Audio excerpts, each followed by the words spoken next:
खुलुमबाय नोंथांमोन बयखौबो आंनि चेनेलाव बरायहरबाय लोगोसे गोजोन फुंबिलिनि गाहाम हामलायथि बावहरबाय नोंथांमोननि थाखाय आङो लानानै फैलायबाय सानसेनि माखासे गोनां खौरांफोर नोंथांमोना अन्नानै खौरांखौ जोबजासिम खोनासंलांदो। दिनैनि गिबि खौराङाव दङ माखासे बर' आइजोफोरा इउपिपिएल दोलोनो भटखौ होआ लोगोसे बिपिएफनि फ्रेस मोसाहारिनो भटखौ होनानै देरहाहोगोन होनना बर' आइजोफोरा खौरांगिरिफोरनि सोंथियाव फोरमायथिनायखौ नुनो मोननाय जादों। मानिफ्राय जोङो इउपिपिएलनिफ्राय जोङो अरुणदया मोना न' मोना सरकारनि फायखाना मोना जोंनि हौवाफ्रा दिनै इउपिपिएल सरकार सोलिनायनिफ्राय ट्रेक्टर सोलिनानै ड्राइभार सोलिनानै जानाय हौवाया दिनै आहा दाबसे गोजानाव खामानि मावनानै जानो गोनां जादों। मानि थाखाय एसेबां उपद्रुग सरकारा बेखौ मिन्थिया। प्रमद अर्नब सारखौ जोंनो सरकार नाङा ओंखायनो जोङो दायो होगोन नांगाल सरकाराव जोङो होगोन सार। जोंनि न'खरखौ बिसोरो हाल साल जेबो मिथिया। जोंनो दायो बिसोरनि इउपिपिएल सरकारा साथा होदोंनो बायदिसिना होगासिनो दङ आरो न'नि थाखाय बिसोरो सार्भिस लागासिनो दङ। बिसोरनि थाखाय जोंनो होआना बिसोरो ओंखायनो जोङो बेखौ होनाय जाया बिसोरनो भटखौ। जेबो मोनाखै नामा? जेबो मोनाखै सार। जोङो खुन्दुंबो मोना खम्बलबो मोना साथाबो मोना जब कार्ड फैसाबो होआ जोंनो अरुणदयाबो होआ सार। जोंनो जेबो मोना आहा ओरैबायदि हालसाल आरो फायखानाबो गैया। जोङो सारमोना नोंथांमोना नायनो हागोन जोंनि न'खौ माबायदि जोंनि न'खरा गोरिब हावरियानि थाखाय जोंनि फिसाफोरनि फरायनायनि थाखाय जों दुखुथिया जानानै दङ। बेनि थाखाय जोंनो जेबो होआ बिसोर सार। जोंनि गोनांथि खामानिनि थाखाय सरकारा दायो इउपिपिएल सरकारा जेबो मावाखै। दिनैसिम मेम्बराबो सायख'थिबो लाया। इउपिपिएल सरकारा जोंखौ जेबो हेफाजाब होआखै जेबो खामानि मोजां मावाखै बिसोरो सार। फ्रेस मोसाहारिनो होगोन जों दायो भटखौ। इउपिपिएलनो होला? इउपिपिएलनो होआ जोङो। इउपिपिएलनो मानो होनो जोंलाय? बिसोरो जोंनो नाया। मेम्बरफ्रा गावसिनि खुरमाफोरनो होयो। मेम्बरनि थाखाय जब कार्ड बोना होदों दाउ गन्द्रा बोना होदों बोरमा गन्द्रा बोना होदों बिसोरो। फायखानाफोर गैया? फायखानाबो मोनाखै जोङो। जों जेबो मोनाखै जोङो। न'बो गैया सार। बिसोरो जोंनो जेबो होआ। अरुणदयाबो लिस्ट फैयो होनो दानलांबाय थायो फैसाखौ लायो होआ जोंनो बिसोरो। ओरैबायदि खोथा बुंनानै जोंखौ थगायनानै दोनदों। प्रमदआ न'खर साख्रि होनो होनदों। बोरो साख्रियालाय? साख्रिबो गैया बाख्रिबो गैया। फैया थगायोसो। ओमफ्राय जोङो मेम्बारनाव सोंनो थांबोला मेम्बारा बुङो मानि मा खोनालाबायदोंब्रा नङालै हा हा हासो होनलाबायो। होमबालाय मा जाखो बेलाय? नोंसोरो इउपिपिएलनो भट होथारा? होथारा जोङो होथारा बिसोरनो। जोंना बेनो बिपिएफआनो देरहाथारनांगौ आरो जोंना बिपिएफ हान्जायानो जोंनि धन्यबाद आशीर्बाद। जोंनो बिपिएफ हान्जा देरहाबा जेबो उसुबिदा गैयामोन। गारि मटर सलायनायनि गारि मटर अन्थाइ बाला बोनायनि थाखाय जेबो उसुबिदा गैयामोन। दिनै मानो अन्थाइ बाला बोबाबो बेसां मानि एसां उसुबिदा सार। लामाबो गैया जोंना। लामाबो गैया जेबो गैया दैखरबो होआ जोंनो। जोङो दा मालायनाव जि दैखर दङ बाव दै रोगानानै लोङो सार। दैखरबो गैबावा। ओरैबायदि मिनिथावना जोंनि संसार जानाया। सरकारानो मेगनसो खाना जाबायदां जोंखौ थारमाने नुला बिसोरो जोंखौ। जोंनो दा नांगौ बिपिएफ हान्जा दोलोखौ। जोंनो जागोन बिपिएफआनो जोंनि थाखाय सुखु गोजोन संसारखौ नायगोन। जोंनि अराय सम जोंनि साखाथि बाखाथि थानाय सोर प्रमद बर' जों बेखौबो सिनाया। सोर गबिन्द बेखौबो जों सिनाया। प्रमद बर' बिथाङा एबसुखौ थगायदों। बिथाङा भिएफएल होनना कास्टम बसुमतारी बुंनाय रावफोरा समाजारि बिजोंनि गेजेरजों गोबां गोसारनायखौ नुनो मोननाय जादों। मानगोनां प्रमद बर' बिथाङा दुलाराय बर' फरायसा आफाद गोथार बर'नि आफादखौनो थगायदों। प्रमान जाबाय जे प्रमद बर'आ जे बिएफएल बिथाङा जे हायार सेकेन्डारि पासल' दुलाराय बर' फरायसा आफादनि जारिमिनाव अनलि हायार सेकेन्डारि पासआ आफादगिरि जानायनि जारिमिन गैयामोन।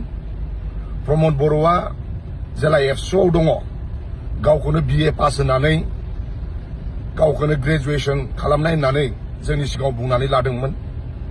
जेला बिसायख'थि गेलेबाय अब्लासो मिथिबाय जे बिथाङा हायार सेकेन्डारि पासल'।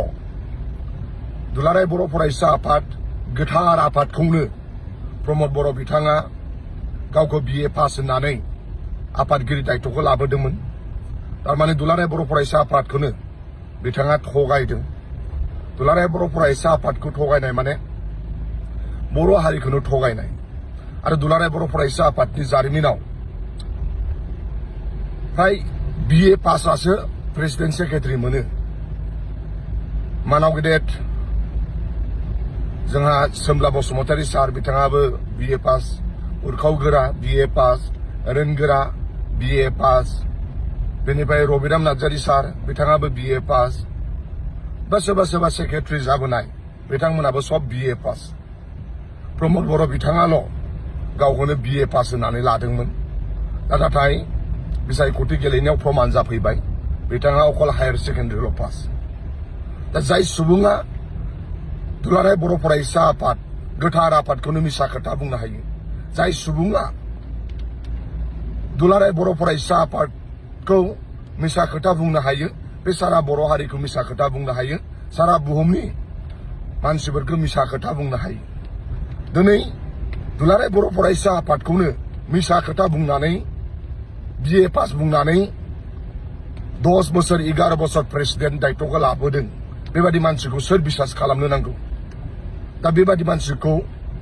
जाहाथे बिसास खालामा मानोना दुलाराय बर' फरायसा आफादखौनो बे मिसा खोथा बुंदों बर' हारिखौ मिसा खोथा बुंदों नों आंखौलाय मासो थगायनो थाखाय दा बेफोरबादि मानसिनिफ्राय दुलाराय बर' फरायसा आफादा गोबां बदनाम मोनबाय माने दुलाराय बर' फरायसा आफादनि जारिमिनाव BA फेल हायार सेकेन्डारिल' पास जानाय प्रेसिडेन्ट जानायानो प्रमद बर'ल' आरो बेबो मोनदों गावखौ BA पास होनानै थगायना लानायाव खायसो दा बेफोरबायदि सुबुंनिफ्राय सांग्रां जानांगौ दिनै BTCनि रायजो राजाखौ थगायबाय BTCनि रायजो राजाखौ थगायनाया मानाव गेदेर प्रमद बर'नि सालाय बिजियावनो थायो सरलपारायाव प्रमद बर' बिथाङा बिसायख'थि फोसावदिं मेल लादों जेराव थांनाय 17 बोसोराव हाग्रामा महिलारि बिथाङा सरलपारानि रायजो राजाफोरखौ थगायनायनि अनगायै जेबो हाबा मावाखै आरो जोंनि समाव बिथांमोननि दै लोंनायनि जेंना हानि जेंना बायदि जेंनाफोरा लासैनो जोब्बाय होनना खौरांगिरिफोरनि सोंथियाव फोरमायथिदों प्रमद बर' बिथाङा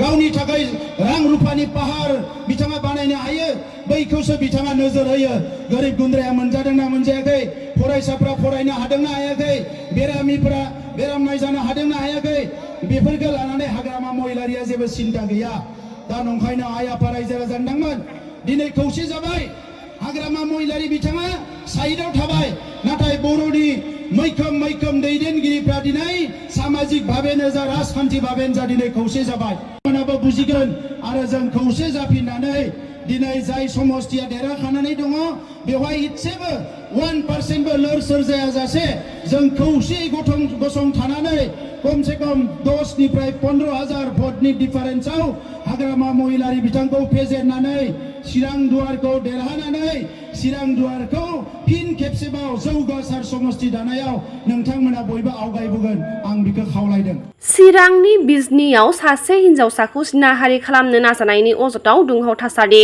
सोमजिदों जाय भिडिअआ समाजारि बिजोंनि गेजेरजों गोबां गोसारदों दंसियापारात আমাৰ কোচ ৰাজবংশী সম্প্ৰদায়ৰ এজন ছোৱালীক মিয়া জনগোষ্ঠীৰ এজন ল'ৰাই ছোৱালীজনীক বলপূৰ্বকভাৱে ধৰ্ষণ কৰিবলৈ চেষ্টা কৰে কিন্তু আমি ঘটনাত আহি গম পালো যে ল'ৰাজন ছোৱালীজনীক দেউতাকক কোবাই ল'ৰাজন পলায় তো আমি আজি ইয়াত পুলিচক সময়সীমা বান্ধি দিলো যে তেওঁলোকে 24 ঘণ্টাৰ ভিতৰত তেওঁলোকে ল'ৰাজনক গ্ৰেপ্তাৰ কৰিব লাগে যদি নকৰে তেন্তে আমি আক্ৰাসুৱে নিজাবহীয়াকৈ কিছুমান পদক্ষেপ ল'ম प्रमद बर' बिथांनो भट होयोब्ला सान्थिया फैगोन बेयो रोखा होनना अशोक गयारिया फोरमायथिदों 10 नं देबोरगाव बियाबनि बालाजान्ति नाली VCDCनि सिङाव 12 BPF दोलोनि सोद्रोमाफोरा अशोक गयारिजों UPPL दोलोआव जइन जाबाय होनना खौरां मोननाय जादों प्रमद बर'खौ भट होयोब्लासो शान्तिया फैगोन आरो बे दिनैनि दिनाव स्पष्ट भाबै जानानै फैदों दिनै प्रमद बर'खौ जुदि जों भट होयोब्लासो प्रमद बर'खौ जों जुदि सरकाराव लाबोफिनब्लासो जोंनि बिटिआर ओनसोलाव शान्ति परिबेसनि गेजेरजों जोंनि 26टा जनगोष्ठीनि गेजेराव मोनसे हेपिनेस मोनसे जोंनि गेजेराव रंजा खुसि जोङो गुबुन जनगोष्ठीनि गेजेराव थांलाय फैलाय जोंनि गेजेराव मोनसे जि कमिउनिकेशन बियो जेब्लायबो जाफ्लेबाय थागोन आसाम बागुरुम्बा दोहौआव बाहागो लानो सर' खालामदो खैराबारि हारिमु आफादनि दैदेननायाव मैयानिफ्राय आसामनि बागुरुम्बा दोहौआव बाहागो लानो थाखाय 120 लाइमोन आइजोफोरा बाहागो लाना सर' खालामदो खैराबारिनि सिनाकना गेवलां फोथाराव चिरां जिल्ला भारत भुटान सीमा दादगारि हाथिसार एबा देबादाङि गेवलां गेलेग्रा फोथाराव BPF एबा हाग्रामा महिलारिनि बिसायख'थि फोसावदिं मेल खुंफुंदों। उदां बिजाथि गसंनानै नेवसिजानाय डक्टर सांग्रां ब्रह्म बिथांनि गोबां मददगिरिफोरा इउपिपिएल दोलो नागारना हाग्रामा महिलारि दैदेननाय बिपिएफ दोलोआव जयनिं जाबाय होनना खौरां बिजोंनि गेजेरजों फोरमायथिदों।